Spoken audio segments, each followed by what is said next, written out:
C'est Patrick Timsit qui s'est chargé de colporter la rumeur.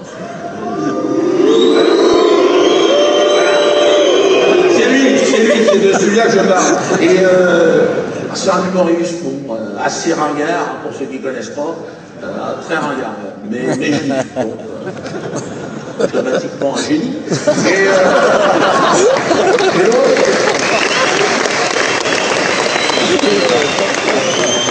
Et l'autre, à la télévision, le mec, il chialait à la moitié, il a dit que c'était indigne de la France qu'un homme comme moi puisse encore s'exprimer.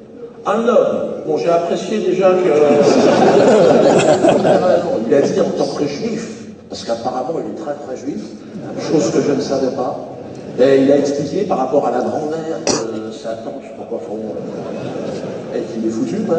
Et il a dit que ça lui rappelait les heures les plus sombres de la France, ça lui rappelait les années 30.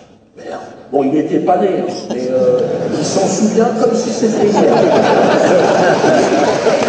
Et là, Patrick Timsit, il demande à ce que je donne des excuses publiques et sincères.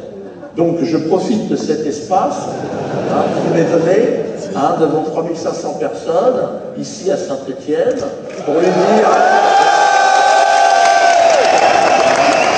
Je sais qu'il y a pour lui dire s'il y a des amis à Patrick, dites-lui bien que bon, ses excuses, bon, déjà, dans un premier temps, il va pouvoir se les ranger dans son cul. Et je dirais même, dites-lui bien, Patrick, que si le vent venait à tourner, pour raison XY, et il se retrouvait dans une ambiance des années 30,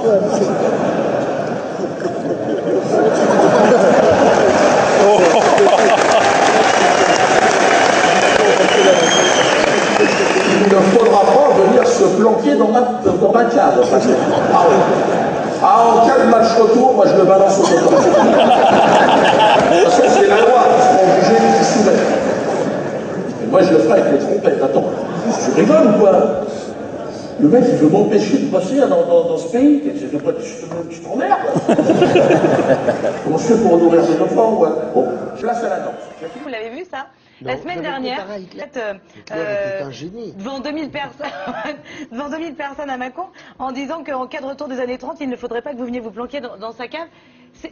C'est dingue que l'humour en arrive à ce point-là, parfois, je trouve. Non, non, mais Dieudonné, c'est à part, vraiment, c'est même en dehors des spectacles. Ouais. Moi, je lui reproche un truc énorme, c'est qu'il a tué un grand comique. C'était un immense comique, Dieudonné. Moi, j'avais été voir le divorce de Patrick, j'étais tombé du ciel. C'est un très bon spectacle. Moi, au début, j'y croyais même pas. Je me dis, c'est pas possible, il va pas continuer.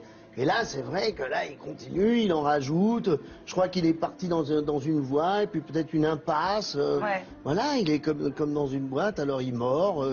Il a été lui-même agressé, donc il se sent obligé d'agresser. Mais là, il va dans des eaux troubles, quoi. Voilà, c'est tout. Mais Hitler, je me souviens pas. C'est marrant, mais voilà, quoi. C'est pas pour revenir en arrière, mais je vois pas C'était à William Klein, j'avais relu ça, et surtout, je me dis, comme il dépasse... Ah oui, avec limite. William Klein, oui, parce que William Klein, oui, avait voulu avoir un humour un peu new-yorkais, en me disant, hein.